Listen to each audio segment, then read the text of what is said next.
3 tips on assertive communication. I'm Keeley Taverner, psychotherapist with a passion for unlocking potential.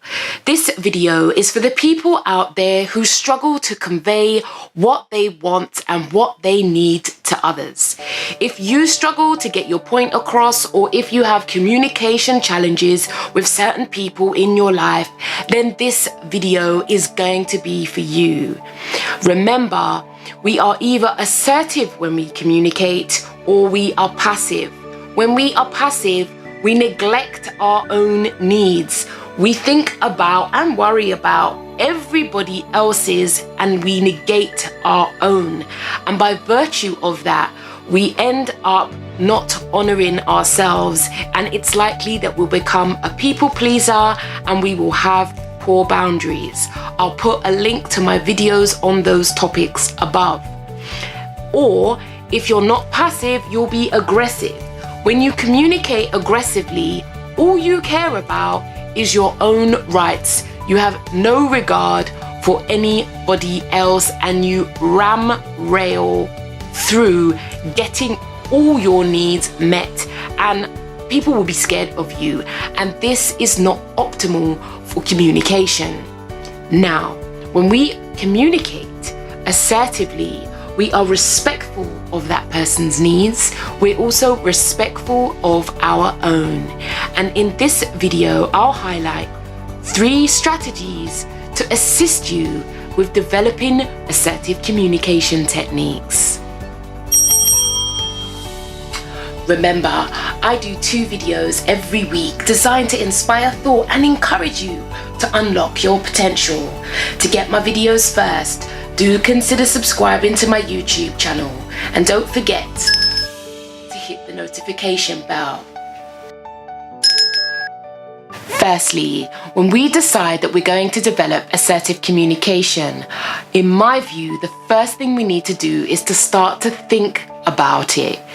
Think and start to do a little bit of research to get to grips and understand what assertive communication look like.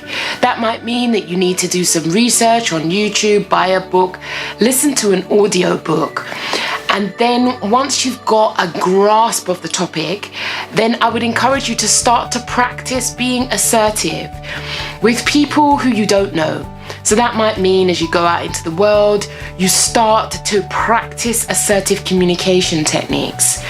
If you're going to practice the first time on someone who's unnecessarily difficult or a very difficult boss, then it's highly unlikely it won't be successful, because sometimes those people, they're just really difficult.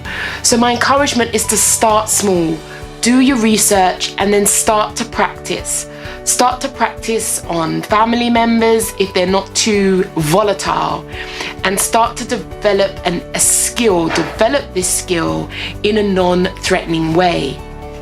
That will assist you by the time that you have to start to communicate with more difficult, more complex situations. That's my first tip. Do your research. Secondly, if you're in a situation where you need to be assertive, and maybe for some reason you always end up being passive or aggressive in that situation, my encouragement to you is to practice active listening. When we are listening actively, we pay close attention to the things that people say, and at times we repeat back to them verbatim, that's word for word, exactly what they have said. That way they know that we have understood, and it's also helpful for us because we'll be checking their understanding. So that's my second tip. Practice assertive communication. Thirdly, eye language. Eye language is crucial when we are communicating assertively because we are coming from our frame of reference.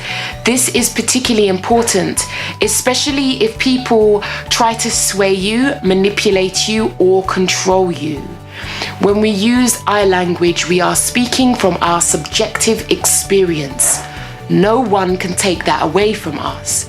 If we say they, them, their, we're being objective and we're not owning it for ourselves. When we begin to speak in an assertive manner, Be careful that people do not use guilt. Guilt is a massive threat to assertive communication because that emotion takes over and often means we surrender our own needs, wants, and desires in order to people please that other person. So we need to be careful that it's not a manipulative tactic that that other person use to control and squash us. Those are my 3 tips on assertive communication. I hope they may be of benefit to you. If they are, do consider sharing. I am Keeley Taverner, psychotherapist with a passion for unlocking potential. Do take care of you, because if you don't, who will?